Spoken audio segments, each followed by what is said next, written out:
ময়দানে অনেকগুলো মাঠ আছে এবং সেই মাঠের বিভিন্ন মাঠে বিভিন্ন কোষিয়াররা রয়েছে, কিন্তু দেখা যাচ্ছে যে মাঠগুলো ঠিকভাবে মেনটেন হয় না।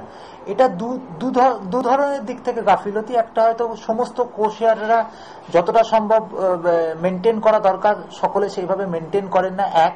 দ্বিতীয়ত হচ্ছে যে গভর্নমেন্ট এজেন্সিস গুলো, যেমন অনেকে যাদের জল দেবার কথা, যাদের বন্দোবস্ত দেখার কথা, যাদের আন্ডার ড্রেনেজ যেগুলো রয়েছে সেগুলো পরিষ্কার করার কথা, সেগুলো ঠিকঠাক হয় না।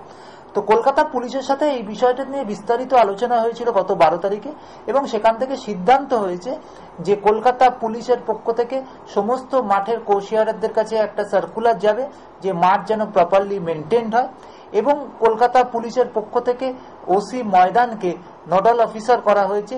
তিনি প্রত্যেক মাঠে গিয়ে সমস্ত কোষিয়ারদের সাথে একটি করে সভা করবেন, যে সভায় সমস্যাগুলো আলোচিত হবে এবং মাঠগুলো যাতে সম্পূর্ণভাবে সুন্দরভাবে সুষ্ঠুভাবে মেনটেন হয় সেই বিষয়গুলো দেখভাল করা হবে।